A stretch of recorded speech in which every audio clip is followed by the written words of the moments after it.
Well, today I'll be explaining the number system.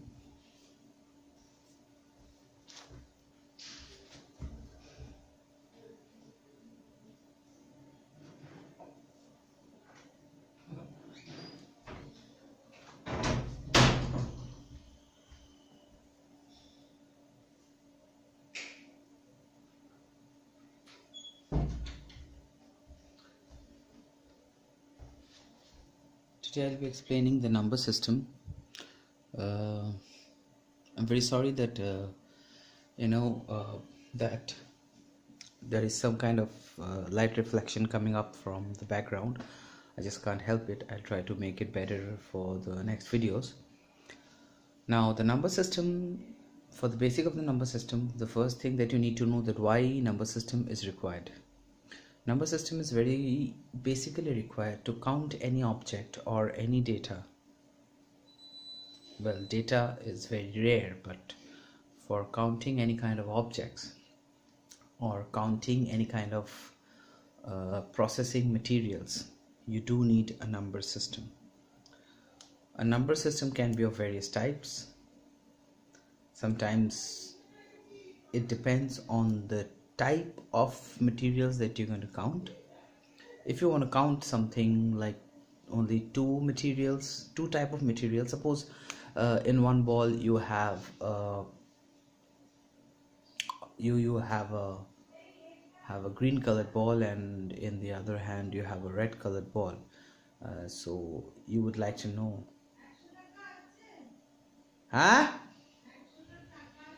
না কেন আমাকে 2000 টাকার note. So sometimes you might wonder that why do you really need a number system like that. Okay, so basically it's a type of a counting system. If you have a green ball and red ball, then if you have say 5 red balls and 2 green balls, how do you tell it to your friend that you have a 5 red ball and 2 green balls? How would you say? You would have to specify some kind of method, right, to make the person understand that okay, you have 5 red balls and 2 green balls with you, and that is exactly where a number system comes into picture. Number systems can be used in constant form and in variable form. Means that you can say that you have a bucket that can hold say 10 balls, 2 balls, 5 balls, 7 balls, but the maximum number of balls that your number system can count will be limited. Like, what I mean to say is, if you use a 10 or a decimal number system, then you have to go for a overflow concept. That is, after 10 balls are completed, you have to say 11 balls, which means that 10 balls slot is over. I start with a new slot. So that gives you the concept of why 11 comes into picture, or rather 21 comes into picture. So that is where you need to concentrate on the type of number system you will choose to count your particular object. It definitely depends on the number of the objects, how many type of objects. If the variety of objects is more, then it is beneficial to go for a higher value number system. Like, there are many various popular number systems and standardized number systems in the industry. One is binary, the other is trinary, although is not used very much. Binary is there, hexadecimal is there, octal is there. Apart from hexadecimal, octal, binary, I would suggest you don't need to concentrate on anything more. And to understand that why I brought into the picture of the bucket thing, it's simply because, a bucket is like a blank space. You fill it with anything you want. Similarly, when you are filling, suppose if you have that the number of balls can be, you want to go for a decimal system, right?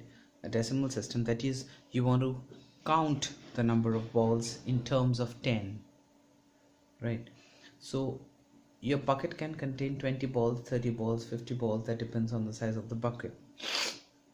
But it's you have to decide whether you want to go for the decimal system or the hexadecimal system or the octal system or the binary. So now, why so many different binary number systems are there that I've told you. So now let's move into some interesting facts. These were all boring lectures for you. Binary number system, basically, now I'll go to the board.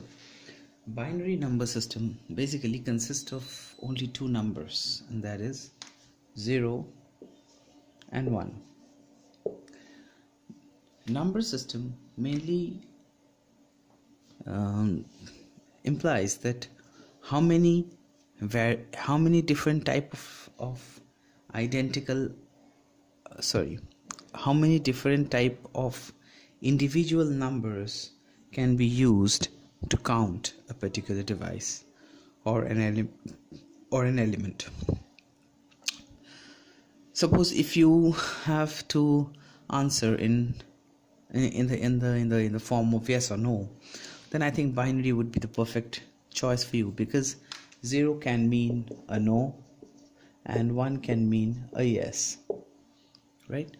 But suppose if you are going for another option, that is maybe, right? It can be yes, it can be no, it can be maybe. Then I think you should go for a trinary, that is 0, 1, 2, where 0 can be no, 1 can be yes, and 2 can be maybe. Okay, so this is how the entire number system works. If you have 10 different number systems or 10 different digits or variables, or not variables actually, 10 different constants to be represented, then it is very essential that you should go for a number system that actually has 10 unique, specified, dignified, identified, acclaimed, standardized digits. Those were really big words for you, but I'll explain it to you why. You will understand why I said all these things, because see, if you could just I'll just try to move the camera a bit on that side. So first, say you want to count the number of t-shirts you have, and say you have 5 t-shirts, 7 trousers,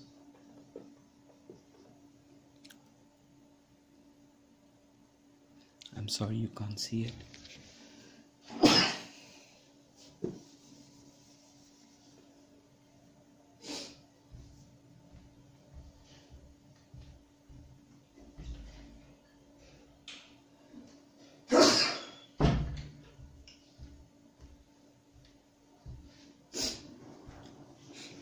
If you have 5 t-shirts,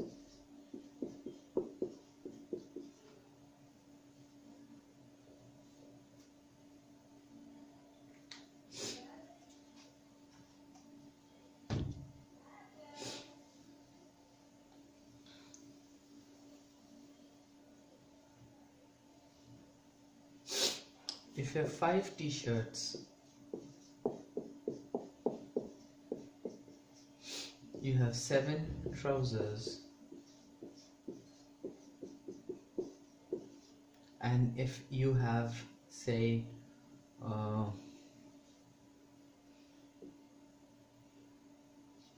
11 caps. Now, it is very essential to understand that it's very beneficial for you to select a number system where you can accommodate these values. You can accommodate these values very easily in your number system. That is, you should not go for a more complicated number system like hexadecimal number system, which has a total of 16 digits.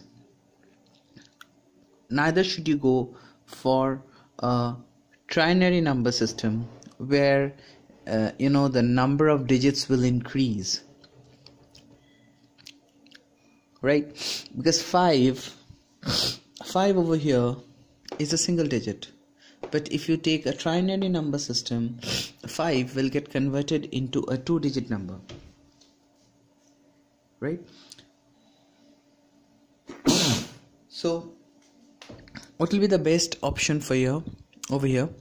It will be the decimal number system, because you have 2 digits which is within the decimal system.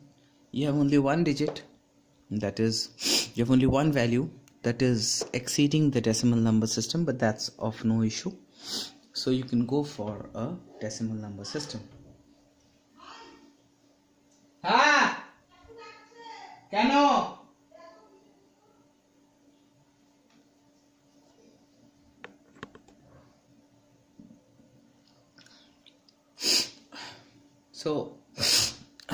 So over here, this is a decimal number system. In decimal number system, the digits are from 0 to 9. So a total you have 10 digits, right? You have a total of 10 digits. So this is absolutely not a problem for you. But suppose if I give an example that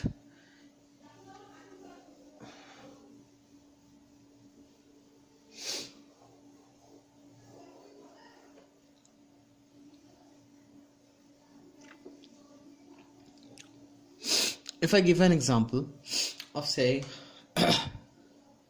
you have to count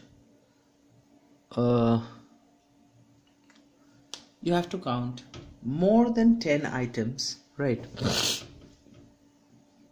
And you don't want to increase the number of digits. It can happen sometimes. So in that case, what you can go for is something that is called a hexadecimal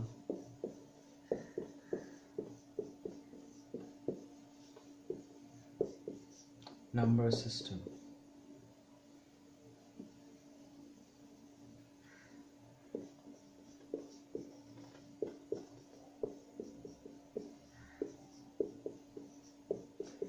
Now, I would like to stress on 2 topics very much for you. One is the hex. This is very important for you.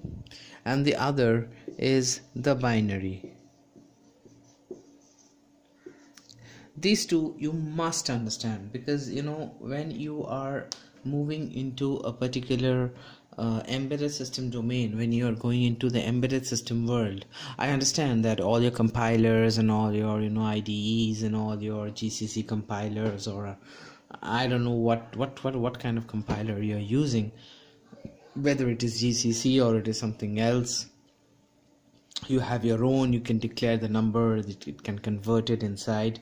But trust me on this. Never ever rely on the compiler. Never rely on the compiler, because the compiler will optimize, it will volatilize. There can be bugs in the compiler. I don't know what kind of compiler you're using. I have been working on the Code Composer Studio. As I said, I always work on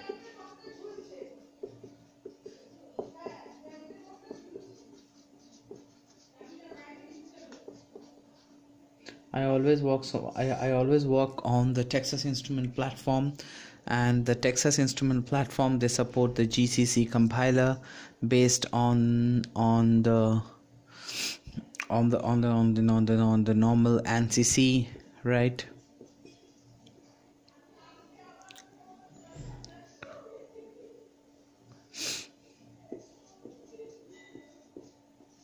And we use CCS version 7, that is Code Composer Studio version 7. So all these things are in place, but I do not know what kind of compiler you'll be using, so I would suggest you to concentrate on hex and binary. So what is hexadecimal number, right? So now let me give you a brief of what is an hexadecimal number. Hexadecimal number is nothing but a counting number system. Like you count 1, you count 1 2 3 4 5 6 7 8 9 0. Now why do you count from 9 to O, or rather from O to 9? It's because somebody has told you that, okay, you count things, similar number of things or different number of things, in the order of 10, or in bunches of 10 rather, and once you cross the bunch of 10, you just keep it aside and you proceed again with the same bunch, and the bunch that you've completed, just put it in the you can say in the tens place, or you can say this is one bunch ahead. So that is how a number system works. You just count 1 2 3 4 5, right, 6 7 8 9 10. So this gives you one branch, right? This is your one complete bunch. And then when you go along with 11, your 11 starts here. So this is nothing but a one complete bunch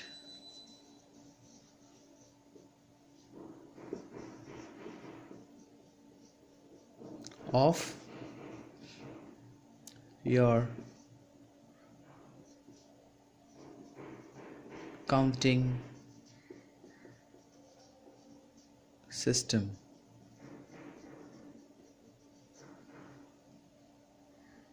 I hope you can see it. My camera isn't that good. I'm very sorry for that. But this basically means that you have completed one complete bunch. So when you again start counting from here, it's 11, 12, 13, 14, 15, 16, 17, 18, 19, 20. Okay, so in 20 you don't stop like this. You rather cross the entire thing and you consider it as one more bunch. So you've completed two bunches.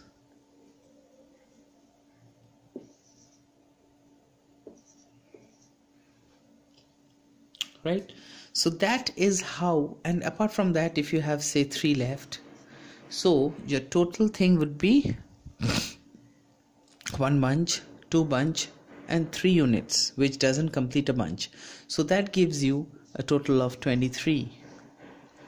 You don't realize, or maybe many students don't realize, that this one bunch or two bunch, this comes from the number system that you select unknowingly. From our very basic level of education, we are like we are very accustomed to this kind of system, to count it in order of tens.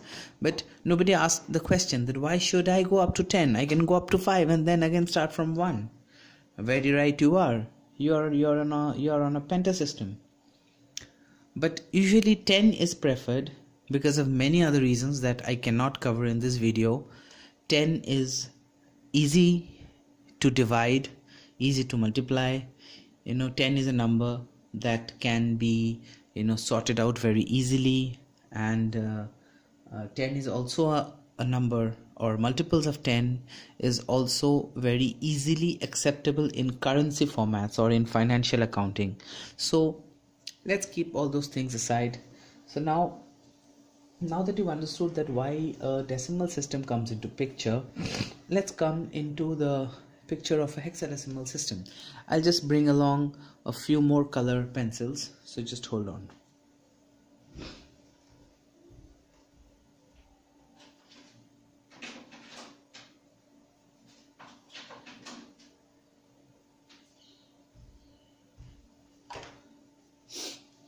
Okay, so hexadecimal number system, just like in decimal system, you have from 0 to 9. In hexadecimal number system, you have basically 16 digits. What are they? 0, 1, 2, 3, 4, 5, 6, 7, 8, 9, 0.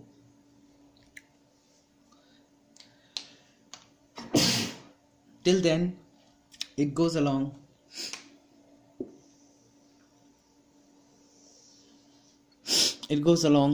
with the word decimal, right? Now what the heck is this word doing?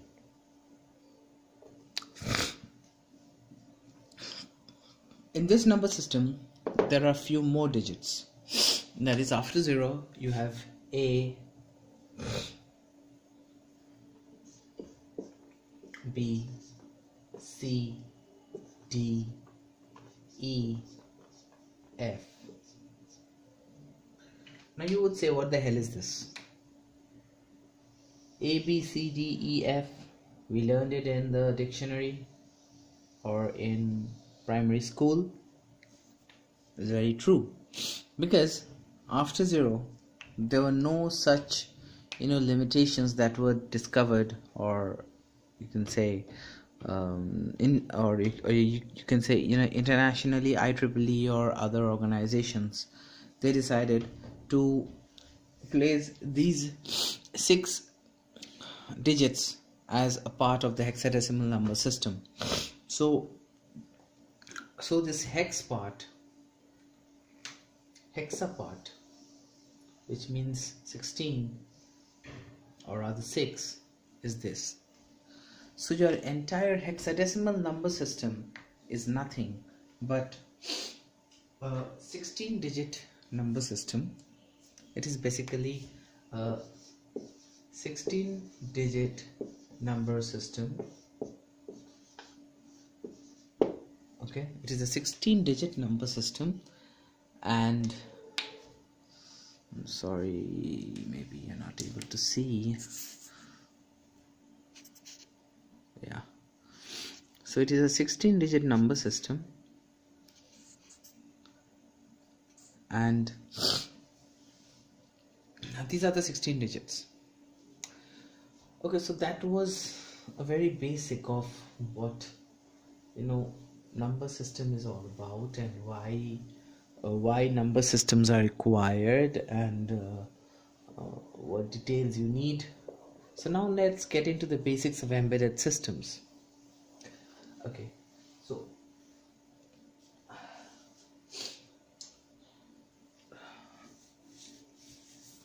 in electronics, or in embedded electronics, you have only 2 voltage levels, right? There are either 0 or 5 volts, or 24 volts, or 3.3 volts.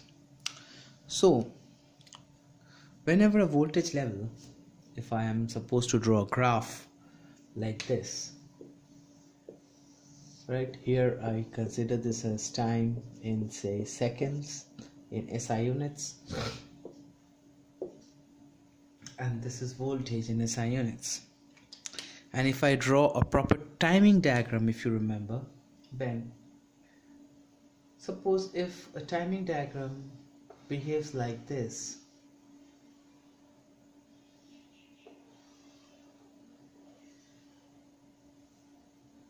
Then for a person who is looking into this particular graph in the oscilloscope, how would he record the variation of the voltage in his digital system, or rather in his you can say in his EEPROM or memory? So the only option is to convert it into a digital format.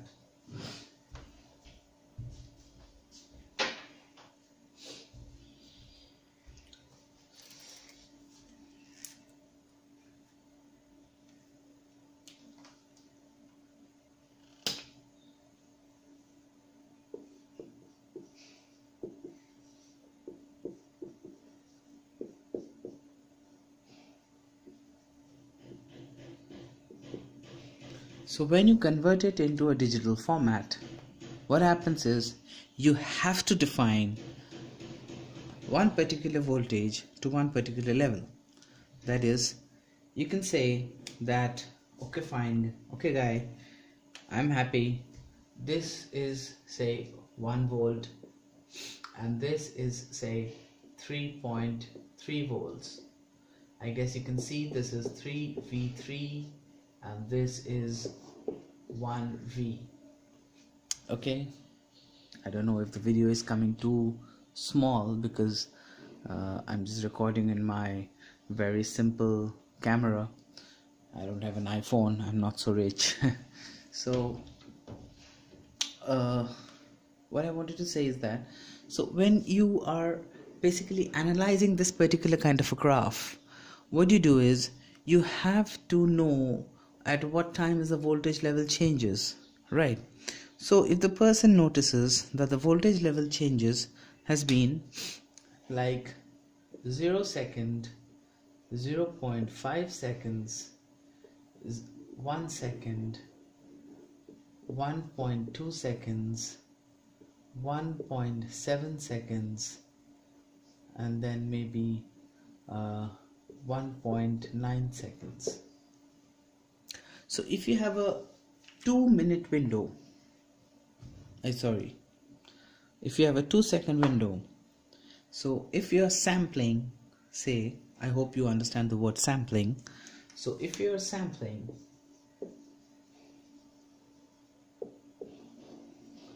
the data over here, whatever be it, for 2 seconds,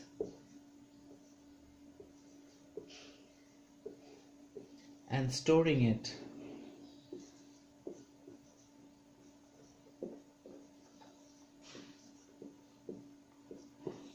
in a memory, say in any variable, it can be any memory, don't be any fascinated like it is an EEPROM or it is a SPI PROM or it is a memory micro SD card, or you're logging into some UDP or TCP server, or you're saving it in some kind of complex digital media transmitting over the HTTP protocol. Nothing, just saving it for time being in memory, say RAM. I hope that makes you happy. MCU RAM. Then he has to sample this particular voltage at a certain time interval. He has to sample this particular voltage at a certain time interval, and that time interval must be in accordance with the variation of the voltage. Like, I cannot sample at 0 second, right? And then I cannot sample at 1 second, and then I cannot sample at 1.9 second, because then I'll be losing this amount of data. So I will have to sample very fast, at least faster than the signal changes, something that you might be knowing of Shannon's theorem, but I'm not going into so deep things right now. I just gave you an example. So when I'm storing this, when I'm sampling this, I'll just sample it using an ADC, right? So when I'm using an ADC, say my ADC will sample every 250 milliseconds. So my ADC samples here, right? My ADC samples here, my ADC samples here,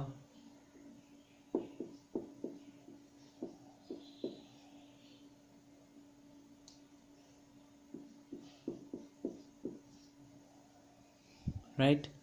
This is 0.250 seconds, that is 250 milliseconds.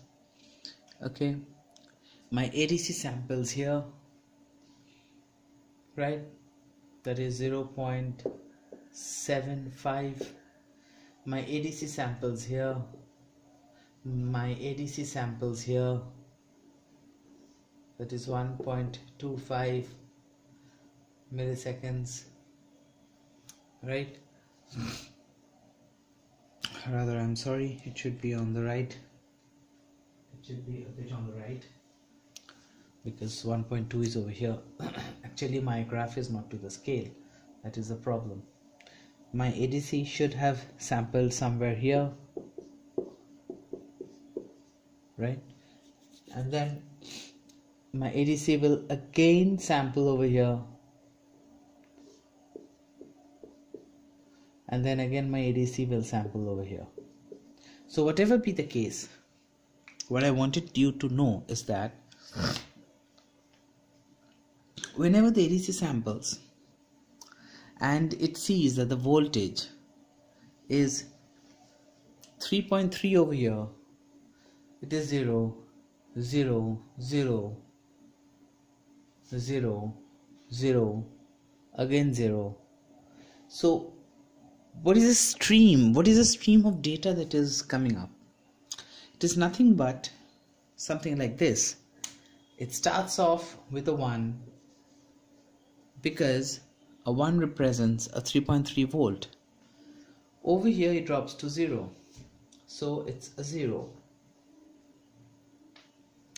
Then it comes to 0 over here, then it again becomes 0. Then again it becomes 0 over here, so it again becomes 0.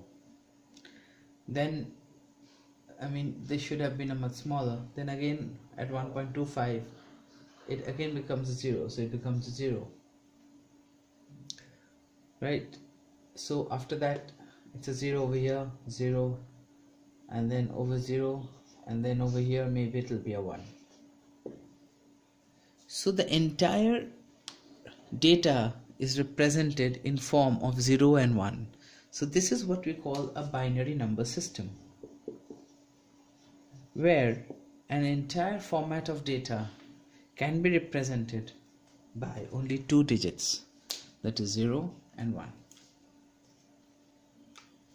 Okay, now I will not go much into detail of all these things, because I will be doing a project with you, and during the project, while coding, I'll explain each and every detail to you about how the conversions are done, why binary is used somewhere, why hexadecimal is used somewhere, why decimal is used somewhere, right?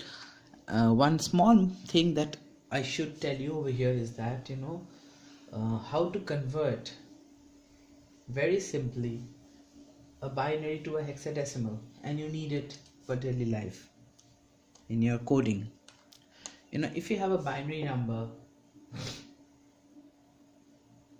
say 10111100, this is nothing but a 8-bit binary.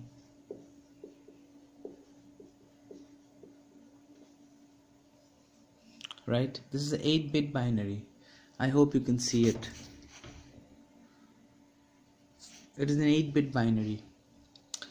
Now, converting this into a hexadecimal number, it is very simple. When you convert into a hex, first of all, why do you need to convert into a hex? Because because of the simple reason that the compiler loves to save it in form of hex, and you save a lot of space.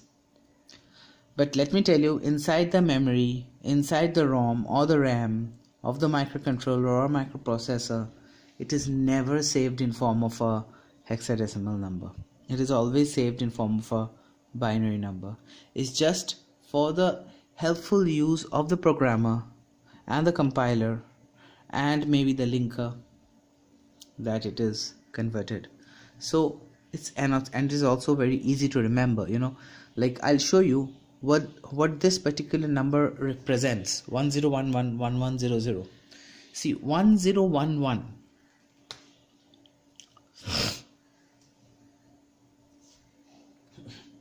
if you start from here, this will be how much? This is nothing but 2 to the power 0, that is 1,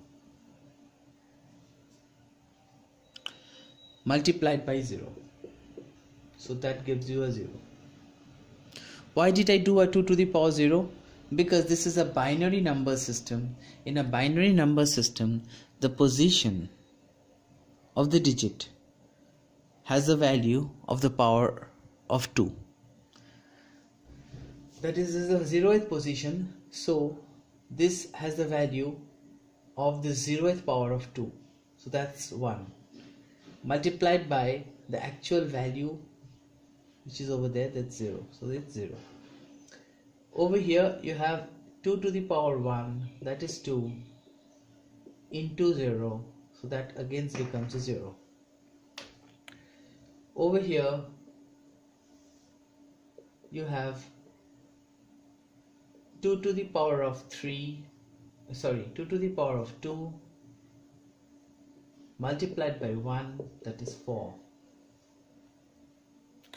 And over here you have 2 to the power of 3, that comes to 8, multiplied by 1, that comes to 8.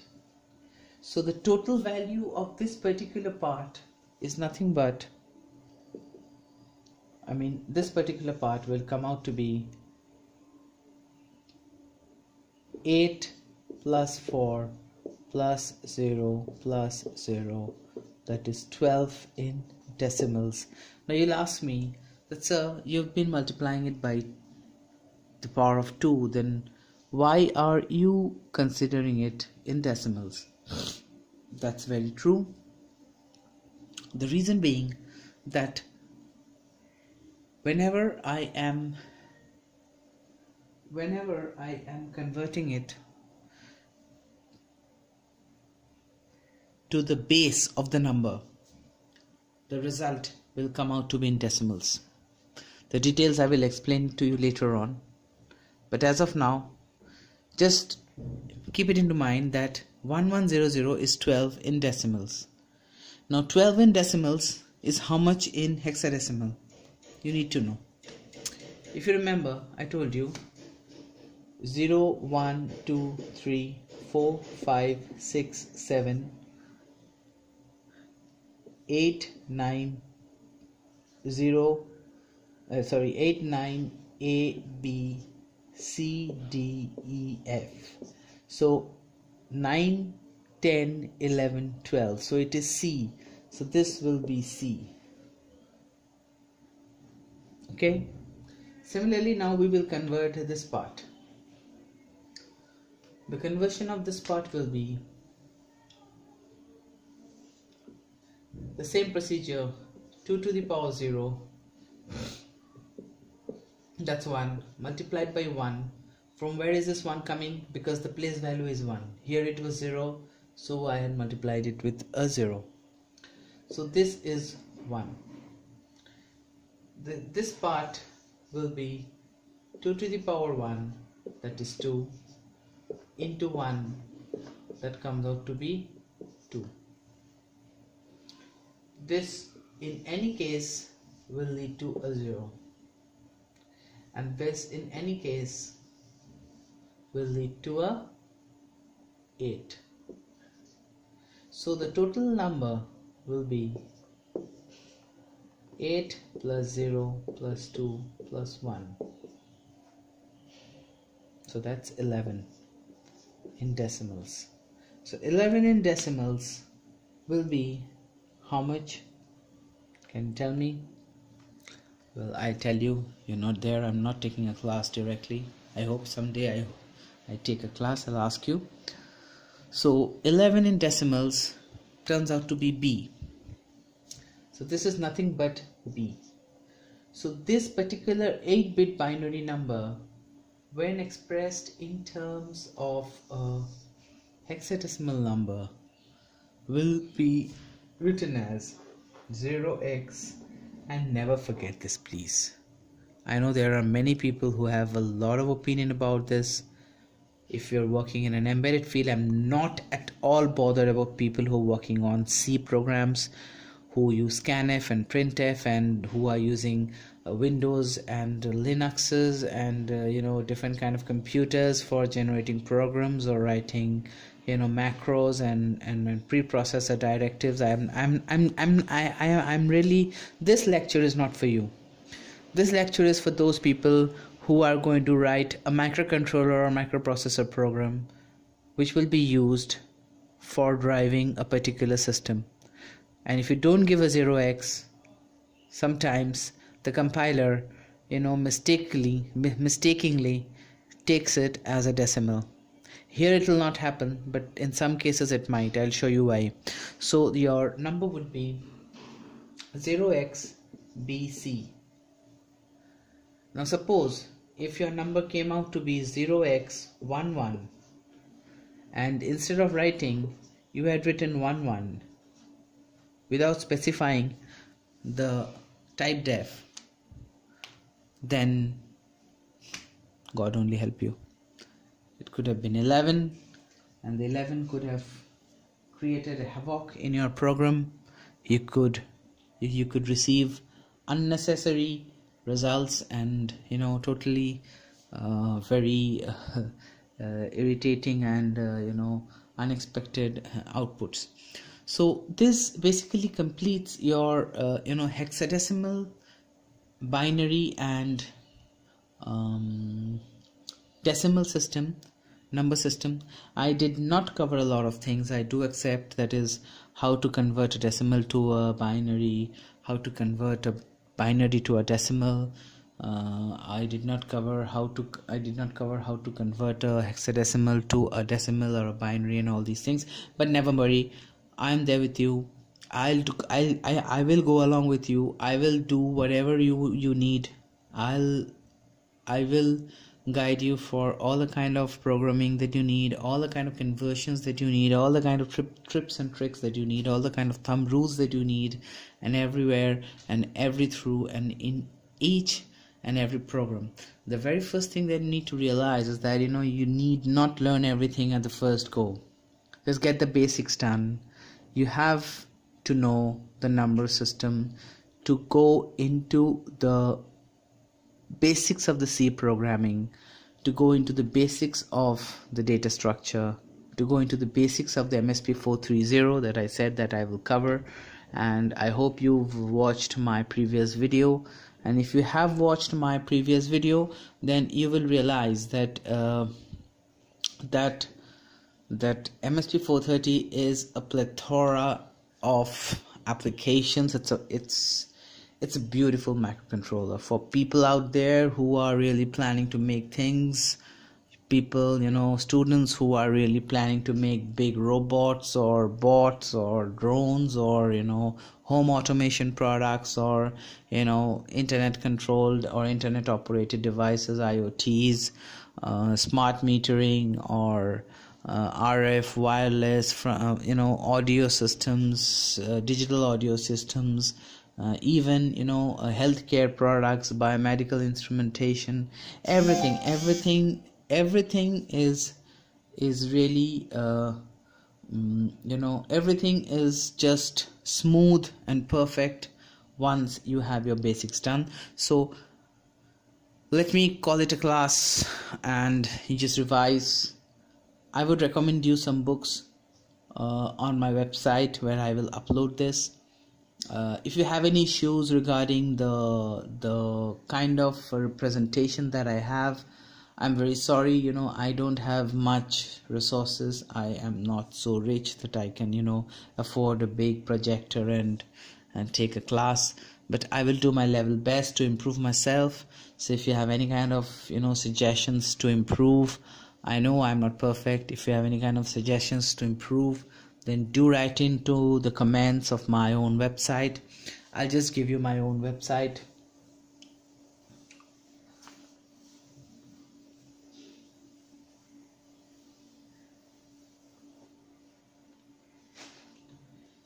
If you have any kind of queries, you can just write a mail to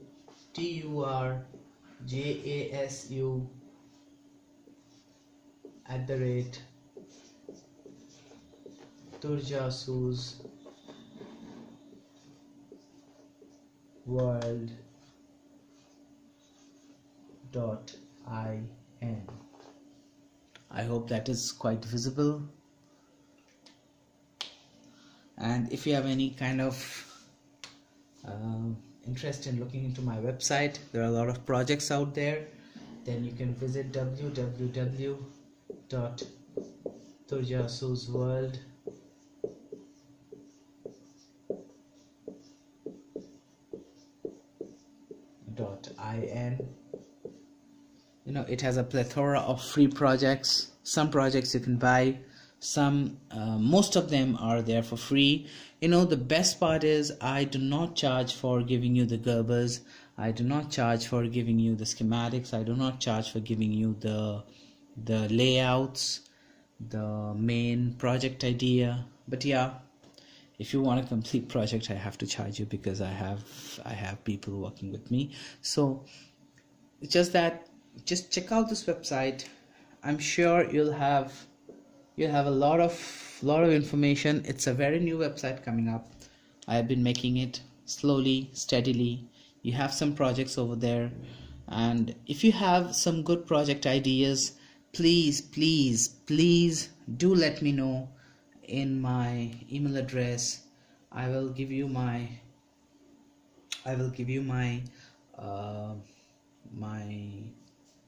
Facebook account. It is Tojasupine.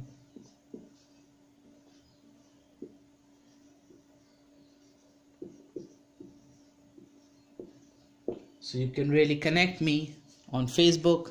So you just write Facebook/Tojasu, and I guess you go to Facebook and you search for Tojasu. I'm sure you'll only get one person out there who has this weird name.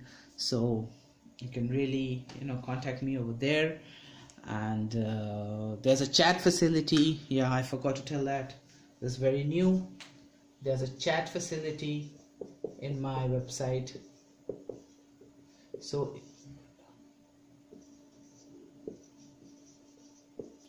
if in case if you're having any kind of trouble, so just log into my website and just go there and click on the chat. It's on the right hand corner. And let's hope for the best, and do revise. I'll put on whenever I'll be putting this video, I will put on some kind of homeworks for you, so that you can practice. So that's it. And please do comment. If you don't comment, I don't know whether you're going through the right thing or not, or whether I'm delivering the right thing or not. If you have any kind of queries, you have a comment section in my website. I'm very active in that. You just put in the comment, I'll reply to you. If required, I'll call you, and if you give me your number, I'll call you back. I don't charge for that. And you can mail me over there. So just put in your comment. If you need to learn it. It's for free. Embedded systems is going to boom in the next 5 years, and I really want to help you to learn this free of cost. There's no charge for this, And one more thing I'll show you. This way it.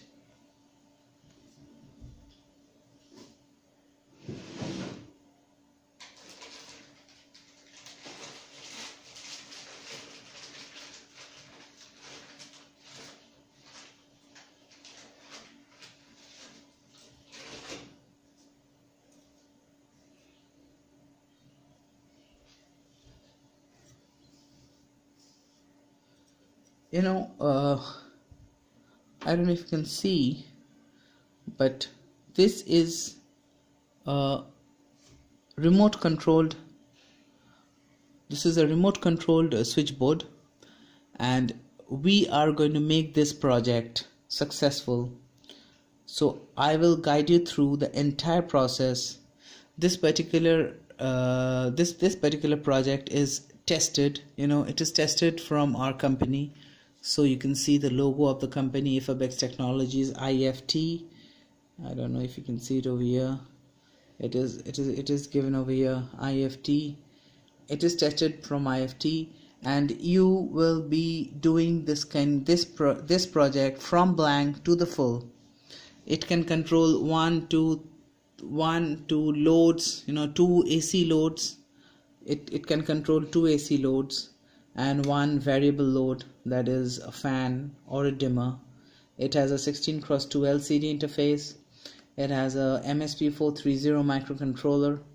It has a PCF 8574 I2C to 8 port bus for interfacing, and it has a lot of things built in, right? So I'll give you all the details, and one big promise is that when you finish this particular classes, when you finish all the classes, you'll be able to make this project on your own. I'll give you all the details, the Gerbers, the schematics, the code. I'll also give you the code. And you just need to buy a launchpad from Texas Instruments. I can't help it. But all the remaining things, you'll do it yourself.